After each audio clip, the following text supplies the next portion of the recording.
പരിശുദ്ധാത്മാവേ പരന്നിറങ്ങണമേ, പരിശുദ്ധാത്മാവേ പരന്നിറങ്ങണമേ. Preparation for Pentecost Day. Isho സ്നേഹം നിറഞ്ഞവരെ, പെന്തക്കോസ്തിയുടെ ഈ അടുത്ത ദിവസങ്ങളിലേക്ക് നമ്മൾ ഒരുങ്ങുമ്പോൾ ഈശോ സ്വർഗാരോഹണത്തിൻ്റെ സമയത്ത് പറഞ്ഞു തന്നതുപോലെ തന്നെ ശിഷ്യന്മാരെല്ലാവരും ഒരുമിച്ച് ഒന്നിച്ചിരുന്ന് പ്രാർത്ഥിച്ചിരുന്ന ഒരു രാത്രിയിലാണ് പെന്തക്കോസ്തിയുടെ ഒരു അനുഭവം അവർക്കുണ്ടാകുന്നത്. അപ്പോൾ അതിനു മുമ്പ് അവർ ഒരു പക്ഷേ അവരുടെ ഹൃദയത്തിലൂടെ കടന്നുപോയ ഒരു കാര്യമായിരിക്കാം യോഹന്നാൻ്റെ സുവിശേഷം 14-ാം അധ്യായം 16-17 വചനങ്ങൾ. ഞാൻ പിതാവിനോട് അപേക്ഷിക്കുകയും എന്നേക്കും നിങ്ങളോടുകൂടി ആയിരിക്കാൻ മറ്റൊരു സഹായകനെ അവിടുന്ന് നിങ്ങൾക്ക് തരികയും ചെയ്യും.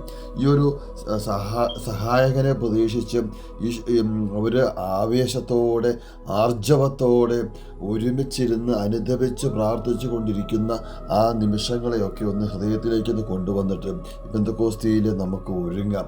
നമ്മുടെ ജീവിതത്തിലും എല്ലാ മേഖലയിലും നമുക്കൊന്ന് ഈ ലോകത്തിൻ്റെതായ പല ഒരുപക്ഷെ നമുക്ക് ഇഷ്ടമുള്ള പല കാര്യങ്ങളും നമുക്ക് ചുറ്റുപാടും നടക്കുന്നുണ്ടായിരിക്കാം. ആ ഒരു അവസ്ഥയിൽ നിന്ന് നമ്മൾ മാറി നിന്നുകൊണ്ട് പരിശുദ്ധാത്മാവിനെ സ്വീകരിക്കാൻ ഒരുങ്ങുമ്പോൾ ഈ ഒരു വചനങ്ങളുടെ ഹൃദയത്തിലേക്കൊന്ന് കൊണ്ടുവരണം.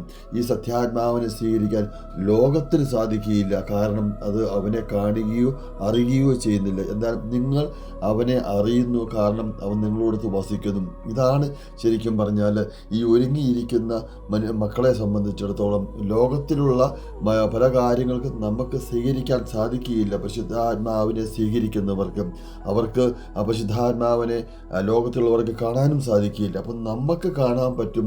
ഒരുങ്ങിയിരിക്കുന്നവർക്ക്, അനുദപിക്കുന്നവർക്ക്, പശ്ചാത്തപിക്കുന്നവർക്കും ഈ പരിശുദ്ധാത്മാവിനെ സ്വീകരിക്കുവാനും പരിശുദ്ധാത്മാവിനെ ഉൾക്കൊള്ളുവാനും ഒക്കെ പറ്റും. അതിനുവേണ്ടി ഈശോ നമ്മളോട് പറഞ്ഞു തരികയാണ്. ഈശോ സ്നേഹം നിറഞ്ഞവരെയും ഈ പെന്തക്കോസ്തിയിൽ നമുക്ക് അനുദപിച്ച് പശ്ചാത്തപിച്ച് പരിശുദ്ധാത്മാവിനെ സ്വീകരിക്കാൻ ഒരുങ്ങാം. ആമേൻ. This is Sweet and Bitter Spiritual Program. Join with us and share to your friends.